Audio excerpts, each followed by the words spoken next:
ডাঙৰ কাৰখনলৈকে ওলাই আছে ডাঙৰ গুৰে কাৰকেইটা তলত ওলাই আছে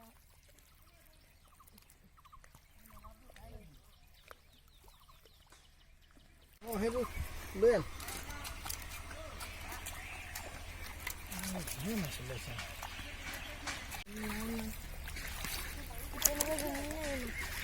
গৈছিলোঁ খাই আহোঁগৈ এতিয়া নালাগে মন লগা বুলি